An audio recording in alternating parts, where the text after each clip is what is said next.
Welcome to Dark Loops Productions She-Hulking, a podcast for discussing the Marvel series She-Hulk, Attorney at Law. I'm Dr. Scott Jordan, aka Zombie Scotty, cognitive psychologist, philosopher at Illinois State University. I'm Dr. Shelly Clevenger, professor and chair of victim studies at Sam Houston State University. And today we come together to discuss episode 8, Ribbit and Rip It. Joining us on the show today, the one, the only Mr. Alex Langley. Alex, please introduce yourselves. Tell us a little something about what you do and what you think about the show so far. I am Alex Langley at Rocket Llama on Twitter. I am the author of the Geek Handbook series, the graphic novel Kill the Freshman, 100 Greatest Graphic Novels, co-author of the upcoming Spider-Man Psychology. I am a writer and psychologist, and I have really enjoyed She-Hulk so far. Fantastic. Yeah. So we're going to go ahead, Sheldon. I was going to say, so I'm going to say it. This was my favorite episode. Yes, same. I would definitely agree. Favorite episode. And so when I was thinking about, what I'm going to bring up to talk about, I had a lot of different things, but I'm going to choose, which I think Scott also might have something to say about, the interlude, I'll use that word, between Daredevil and She-Hulk, which I was really excited about. But I wanted to talk about in the terms of, we see two superheroes coming together in a way that I think felt different, because they were fighting and then they got together, but it was different than some of the other portrayals, like Batman and Catwoman, who fight each other and then start kissing in the middle of fighting, or there's this violent, it felt different. So I wanted to see how you two felt about the Daredevil / She-Hulk hookup. Yeah, I'd agree. I mean, they were, because there wasn't aggression between them particularly, especially like when She-Hulk and Daredevil are like in costume fighting. There's no aggression on the part of Daredevil. He's just trying to get out of there. So yeah, it took some of those uncomfortable elements that you'll see sometimes in those superhero fights. I loved it. I mean, Charlie Cox has always been so good as Matt Murdock. And so I was excited to see him pop up in No Way Home. I was really excited to see him pop up here. He and Tatiana Maslany have such good on-screen chemistry. They were just, they were fun to see together. And so it was a real joy to see him, to get to return to that character and to bring some levity to him. Because Daredevil's not always known for his levity. I mean, in the hands of writers like Mark Waid, you'll see some real like fun Daredevil stories, but a lot of the times it's Catholic guilt Daredevil. It's serious Daredevil. Exactly. So it was fun also to get to see that aspect of him represented with his portrayal here. So I loved everything about sex in this episode.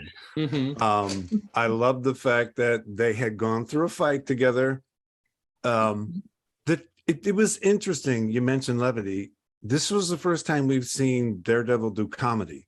I mean, for this extended period of time. And I think that was the real writing challenge. How are you going to take this Catholic guilt-ridden character who's so deathly seriously all the time, and then suddenly have and be funny? And what he does have going for him is Matt Murdock is ruthlessly charming, always, all right, always ruthlessly charming.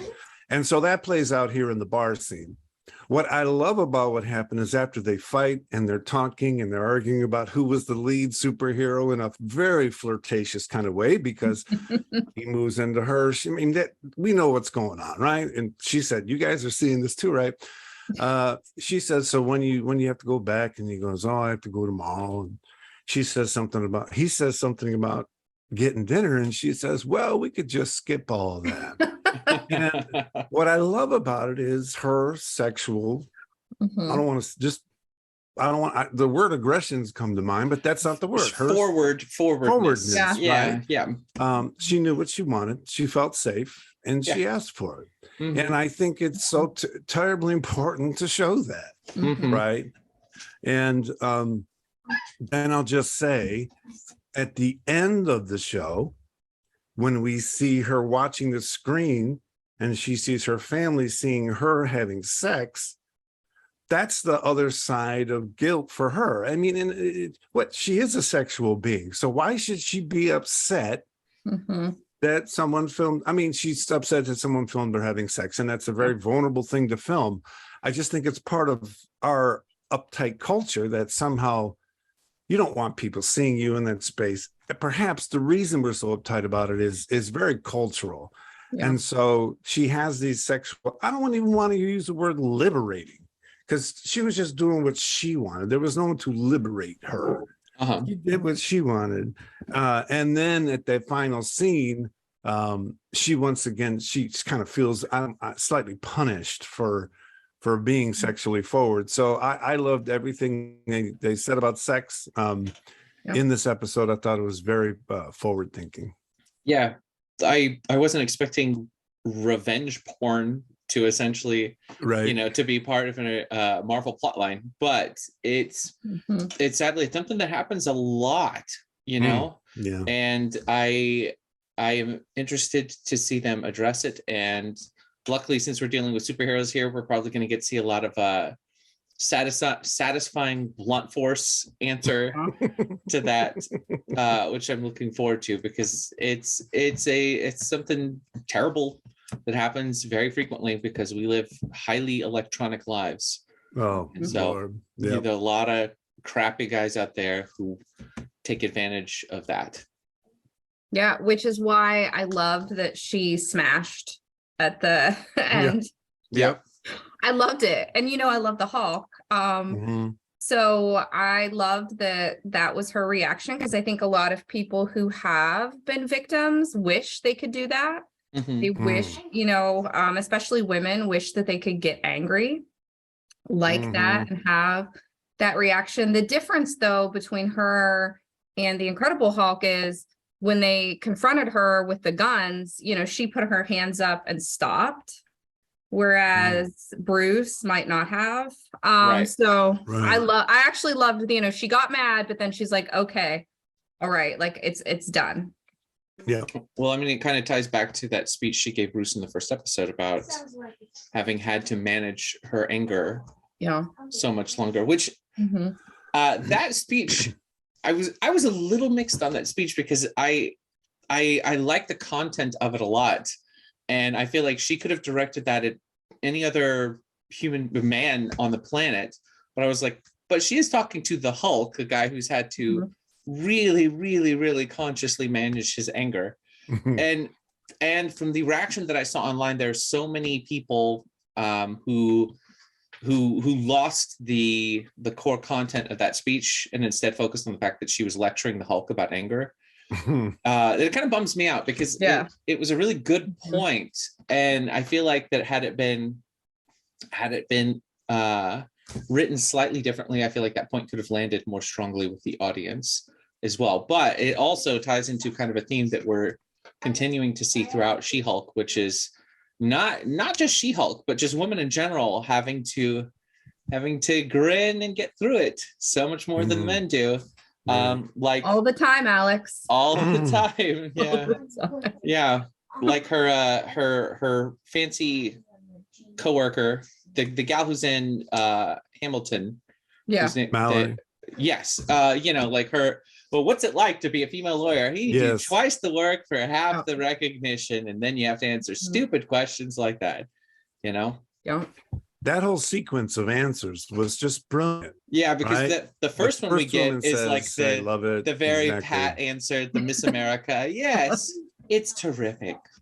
Right. And then Mallory's answer, and then Jen's answer. Right. And all of them reflect different backgrounds, different takes on what it means to be in that role. And I thought that was very clever. So Shelly stole my favorite scene, which is perfectly fine. I knew I would. I got to say exactly what I wanted to say about it. So mine is not nearly as deep, but I love the whole Daredevil in the dark basement hallway. He comes out looking serious, the thugs come in, he throws his baton, he's doing the whole Daredevil thing. And first thing, I think it might even be episode 1 of Daredevil, where they do this fantastic fight sequence. It's a one-shot fight sequence with him in the Russian mob trying to achieve the kid. Okay, so I like kung fu movies. I like karate movies. I'm not going to lie about it. That is one of the best choreographed martial arts fight scenes ever. And so you see that, and you can see that the choreography wasn't exact, it was good. But this show being a comedy, it's also like you give them a little more of a pass. You give them a little more pass, and it's like, we got to do this, and we're setting this up for the She-Hulk smash, right? And I thought, well, of course, right? I just love the fact that she has her ability, he has his ability, and they collapse that way in the whole dialogue about, you're the guy who wants to take 30 minutes just to take out 10 guys. I can do this right now. That's all very clever. And he goes, yeah, but look at all the property damage you did, right? She goes, oh yeah, I got to leave a note, right? I mean, also a point he didn't even bring up that I was thinking the whole time. I'm like, they have a hostage. Being sneaky is generally a good idea when they've got a hostage they can hurt. So, but again, it's a comedy, so they weren't like, yeah, these guys are gonna, start cutting off fingers if we, come in too loud. Yeah, it's interesting you say it's a comedy, because when her throwing the car and then them going into the lily pad lair, it really had a Batman 60s TV vibe. Yeah. I didn't really pick up on that till you guys were talking, but because the colors were green fluorescent. Those Dutch camera angles they always use for their villains. Exactly. So Alex, what stuck out to you about this episode?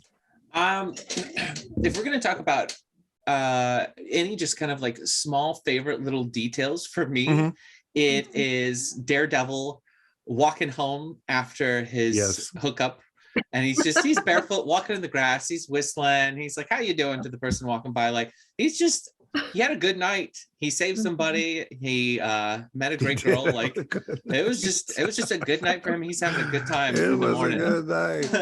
And then her paralegal walks into her place and says, there's some guy outside dressed in a devil costume, and he's doing the walk of shame because he's oh, you did with the, all right, you're the devil. Yeah. Fantastic banner top to bottom. Yeah. Well, I think we've all talked about our favorite scenes. I mean, I think it was bold to, let's just say this, Daredevil is a big franchise for the MCU. It's probably one of their most successful streaming series. And to take that character and to bring him in a comedy was simply bold. It could have gone poorly, and it just didn't. It got handled well. I'm sure that they had a lot of conversations about how do we bring out super charming Maddock, and how do we make that work. But it was risky, is all I'll say, because it's two different characters.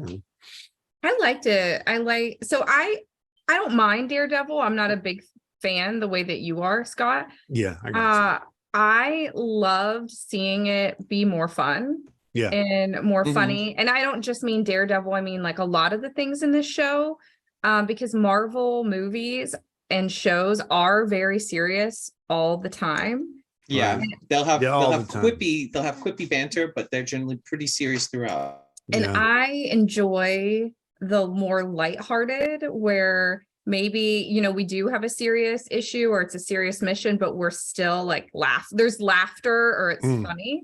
And so I loved that Daredevil, because when I first saw him, I was like, oh no, are we turning? Is it going to be serious? Like what's going to happen? And it wasn't. And so I loved the way that they did the guest star. And then I love in general this show that it's not that super serious Marvel vibe. Yeah. And I love the way they played with her lack of knowledge about who Daredevil is.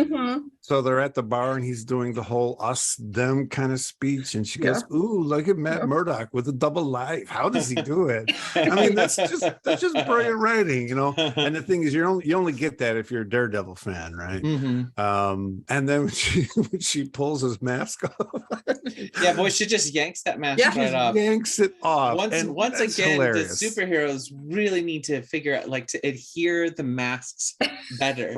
You know, because I know in recent years that Spider-Man has worked on making his mask stick to him the way that he sticks to walls, because he was tired of people yanking it off. It's like, Daredevil, you got a custom-made suit and you just made it where the helmet lifts off. Yeah, Bud, right come on. Yeah, and then she says, "Well, I'm not the one who has a mustard ketchup suit." And he goes, "Careful, or I'm going to tell the tailor." Just brilliant banter. Absolutely. So, who do you guys think Hulk King is? What do you think we're going to see in the finale? Well, so what I think is a really interesting thing about Hulk King and his followers is the way the writers managed to predict the real reaction totally to their own show. Because the first few episodes, I remember seeing a lot of memes about She-Hulk that were very clearly written by dudes, and these memes were not like, "We sure are having fun with the show." No, they were anti-She-Hulk. So yeah, we actually talked about that, like in our second episode, about how the writers predicted how people would react to their show. It's pretty brilliant. So honestly, he could be anybody. They could make him a total loser. They could just make him a regular guy. They could make him successful, because that's the thing about guys who act like that, is that it varies as to what the actual background is going to be. It's just that anger that they feel is going to be their common element. Yeah. Last time we talked about this, who's the Hulk King, I mentioned possibly the paralegal, right? Yeah. And then today in this episode, after the night with Daredevil, paralegal shows up, and then Jen's saying, "Wait a minute, I thought this episode was supposed to be over. Is this the turn? Yeah. Am I going to get fridged?" And then the paralegal jumps out with all the stuff that potentially looks like knives. I think that was all on purpose. I'm not saying I think she's going to. No. But, good writing is taking advantage of the assumptions I've built up. And you don't know what assumptions I've built up, but you just assume people are building up assumptions because of what you've written. And it'll be interesting if they try to use this last episode to, linchpin her into a bigger MCU villain, or if they're going to keep it kind of local for her. I don't really have a feel for what they're going to do. I don't either. And you brought up, Scott, I think the Red Hulk or General Ross, who I hate, which I say all the time, but I mean, that could make sense, trying to get the blood, trying to weaponize it. But I kind of hope that it's just some dude in like his basement who just hates women, just because that's kind of where we see it going. So I kind of hope that's what it is. So let me ask you this. How would you guys feel if it turns out it's Emil Blonsky? I would. Well, Shelly, why don't you go first? I feel like I'm talking too much. I mean, I've said always that he's a bad dude, right? So he's not a good dude, and I know that they're painting him this way in the show, but in the comics, I mean, he is not good, and he does a lot of bad stuff. So it would make sense. I would be like, of course, it's him, but I kind of hope it's not. I hope it's a surprise in a different way, somebody we haven't seen before. How about you, Alex? I agree with that. I think, broadly speaking, too much media doesn't engage with the idea of rehabilitation. And I think that is a harmful idea to put out there, because America's got a little bit of a problem with our prison systems. And one such thing is that America's, got this focus on punitive rather than rehabilitative approaches to folks. So I mean, even though Abomination, like this is a drastic departure from Abomination in the comics, I like seeing this rehabilitation. He's a guy who, I do too. you know, that he found peace, he mellowed out, he recognized that there were some bad things that happened to him that were outside of his control, you know, and now he's helping other Z-list villains find their own peace as well, helping guys like Porcupine, who I never expected to show up on any MCU thing, helping guys like them mellow out and rehabilitate. So I really hope it's not him, because I like that they're showing that like someone who does bad things, somebody who was a bad person can change, can grow, and can be better. And I think that really undermined that. You know, and I love that too. I just, from being such a fan of the Hulk, Abomination has been so bad. It's hard for me, but I agree, Alex. I love that they're not just locking somebody up and throwing away the key, that they're trying. I do appreciate that in the show. And I think they wrote him to do this for fans like you, Shelly, right? Because they know it's going to be so hard to accept, and you're going to constantly feel you're going to go back. Oh yeah, we've been waiting for the betrayal like over and over. The whole episode where she's there with the Z-listers and they're getting therapy, they're waiting for them to turn on her at the end. And it's like, no, hadn't happened. Hopefully doesn't. Yeah, I really like what you guys said. I think though some people see it as cheesy, I do think hope is important. Without it, we fall into learned helplessness. So I definitely appreciate that. And then I appreciate they're showing him turning his resources into de-male toxifying, the world. And he knows what he did. And at the same time, he just bears those sins and keeps moving, trying to make things different for others. So yeah, I don't want to use the word disappointed, but I think it would be easy to make him be Hulk King. It'd be more challenging to find some other way to do it. And so do you think it's someone that we've seen yet? No. Well, I mean, we definitely know that what's his name, Josh, the guy, sexy Josh. Of course, evil Josh. No, he's evil Josh. Like, we definitely know that he plays an important part in it. So for all we know, it's just him who's behind absolutely everything. Right. But I mean, could be anybody. I'm thinking through the guys. I mean, because there are a lot of crappy guys who've shown up who are possible red herrings. They could also be the guy she works with, who seems pretty cool. I hope it's not him. I hope it's not there him. You go. It would, just from a writing perspective, it would be odd for it to be him after we get him having his own B plot about going to get, fancy shoes. Right. That just from a writing perspective, that doesn't quite gel. But I don't know. I'm interested to see who they decide to make it be. Yeah, I think they've written it to the right point. The possible, and then we don't even know the scale of the villain. Local dude who's a jerk, cosmic being that doesn't like She-Hulk, So they'll sort that out for us. So anything else you guys want to comment on regarding this episode? I liked LeapFrog being this like kind of entitled little weirdo. Right. Like, again, kind of a departure from the comics, but I mean, LeapFrog's never been a real serious character, so seeing him used this way was funny. Plus, like, there are a lot of those people out there, who especially just a lot of folks, a lot of guys who come from money and have nothing to do with their lives but spend it in weird ways. No, you are so on target. The other guy, the one who bought the Wakandan spear, is like, no one's doing African stuff like I am, man. Yeah. And I spent $1 million, baby. I've often, one of my important life questions that I've never researched empirically is, how do rich people raise their kids? So that they don't go through the world guilty. And what you find is they're perfectly capable of creating their own culture of avoidance.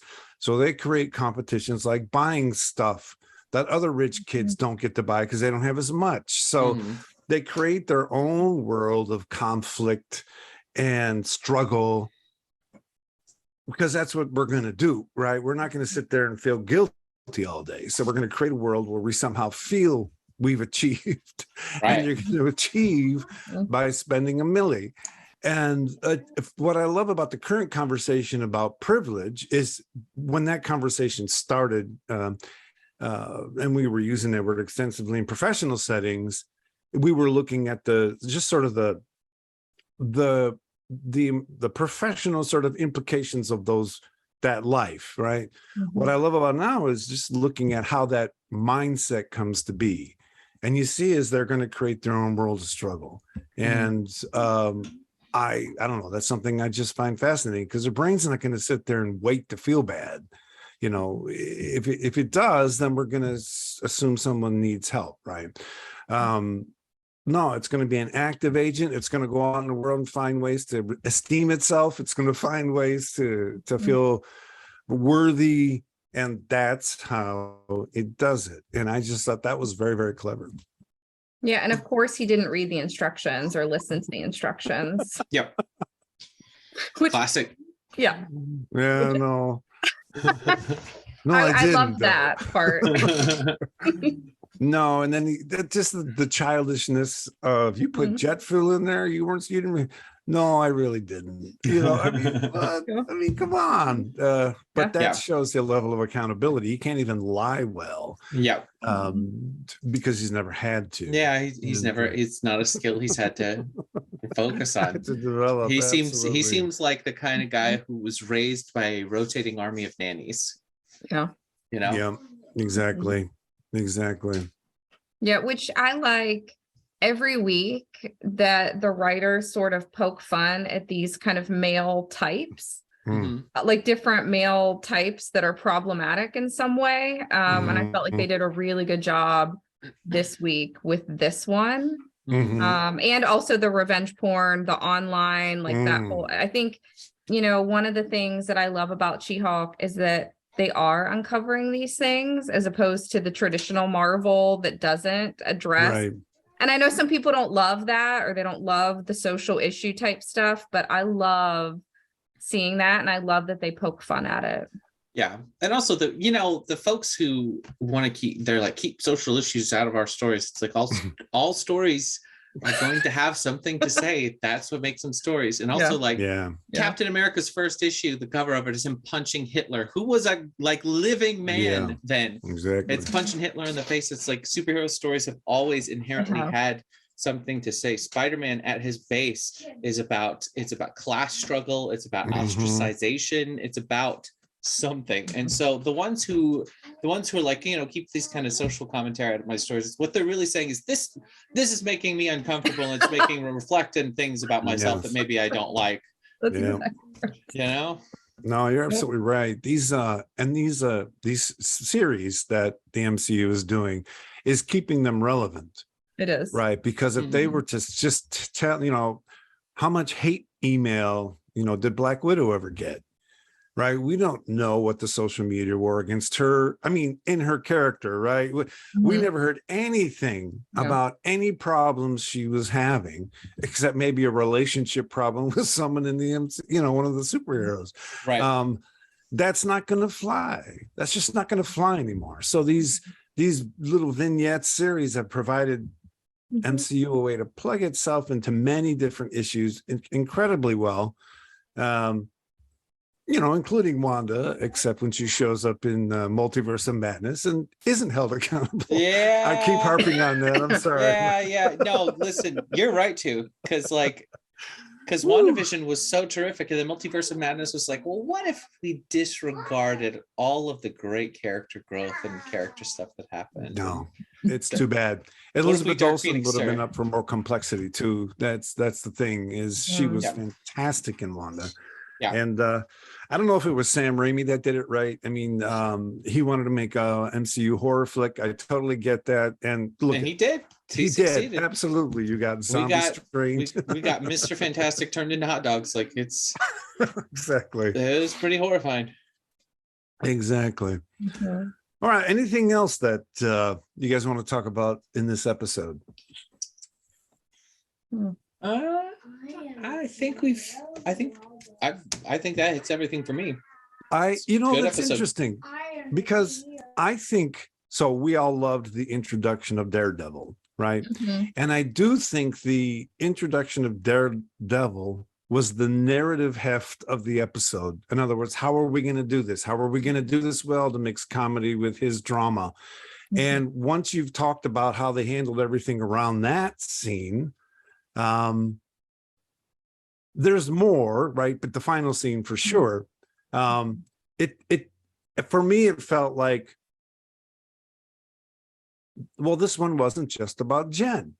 Yeah. Right. This one had to be about Daredevil as well, if you're going to bring him in and not have him be one-dimensional. So I think sharing the development space took up a lot of the writing space, which is fine with me because that's what it should have taken up if you wanted to do it well. So I just love everything they've done here, and having it not be so much about Jen gave rise to a different set of issues.